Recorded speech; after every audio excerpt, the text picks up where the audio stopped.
You don't realize you're in hell when it's disguised as home. I grew up in what most people would have called a really good home. My parents loved each other, and they loved me. I never questioned that. I was adopted when I was 5 days old, and everyone told me how lucky I was, how chosen I was. But deep down, I didn't feel chosen. I felt different. Like I was being loved for being good or quiet, easy, not for being me. My mom, she was loving, but she was critical, demanding, perfectionist. My dad, he was warm, but distant. He was the fun dad, but he wasn't around a lot. And then there's my sister. Let's just say she was chaos.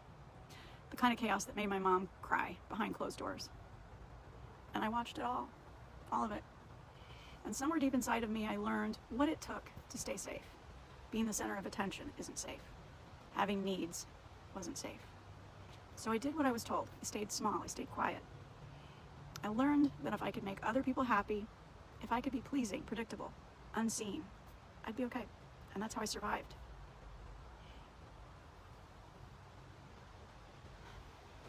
And that version of me, the one who equated safety with silence,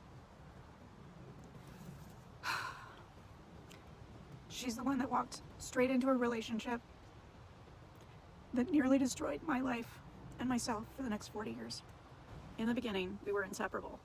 Best friends, finished each other's sentences.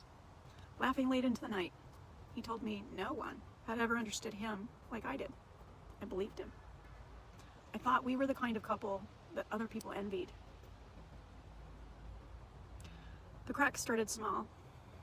A look that lingered too long when I spoke to another man. A comment that made me feel guilty for spending time with friends. Little things that landed like static. Just enough to make me question myself. Then it disappeared under another wave of his charm. I told myself I was lucky, that every relationship had quirks, that what I felt was love. When our children came along, the jealousy shifted. He resented the time I spent nursing, the way the babies reached out for me instead of him. He accused me of loving them more than him. I started watching his moods the way a sailor watches the sky, reading every subtle change in his expression, every sigh. If I said the wrong thing, there'd be silence for days. If I asked for help, I was ungrateful. If I smiled too long at someone else, I was unfaithful. If I wore eyeliner to the grocery store, I must be cheating. We moved 32 times in 39 years. He called it opportunity, I called it survival.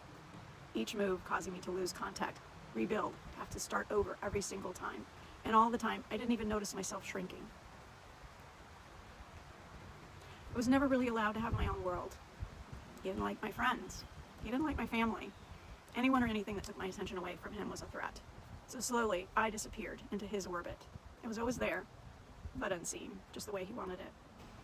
There was no emotional safety, no space that was mine. If I tried to talk about feelings, he'd laugh at me. He'd roll over and go to sleep. If I cried, I was ridiculous. And in the bedroom, my body didn't belong to me even. I couldn't say no without consequence. So eventually I stopped saying no. Money, decisions, movement, everything ran through him. He'd spend thousands of dollars on himself, and I'd be scolded for buying a $4 candle.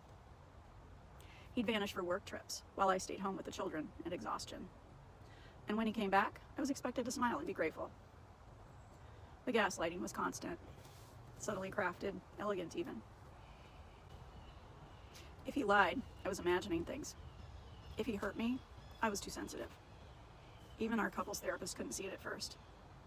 One told me she thought he was just arrogant until she sat with him alone. And afterwards she told me he was one of the 5 most manipulative narcissists she'd ever met. And by then, I already knew what he was. I just didn't have a name for it. That was the first time I heard covert narcissist. I lived like that for decades, walking on eggshells, apologizing for things I didn't do, believing if I just loved him enough, he'd finally feel safe enough to love me back in the same way, but that never happened.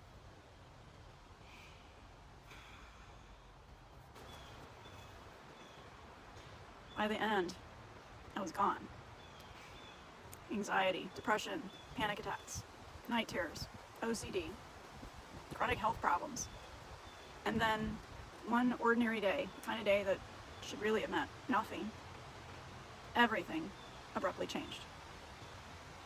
That morning, I was shopping for grocery items that he asked me to buy. And when I came home, he helped me put the groceries away, just like any other day. No fight, no warning, nothing that said, my life as I knew it was about to be ripped apart. And then, just like that, he discarded me, as if I was no more important to him than the lint in his pocket. It was cold, final, empty, zero warning, just gone. After nearly 40 years, I was erased in an instant. And I hit a point where I didn't think I could survive. I thought about ending my life. The only thing that stopped me was my children. The thought of what that would do to them. That was my rock bottom. I wish I could tell you I had some kind of an epiphany, but I didn't. I didn't know that time would not heal me. I didn't even know if I could heal at all. All I knew that I was in so much pain, and it was so big, so deep, and so all-consuming. I was searching for something, anything, that would make it stop. And if I'm going to be completely honest with you, I don't think anything was going to make it stop. I just knew I couldn't keep living that way. And that's when I found her. A woman I'd never met before, a stranger on the internet.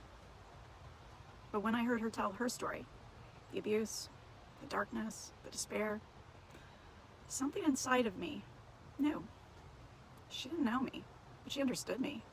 I could feel it, the truth in her voice, the strength in her stillness.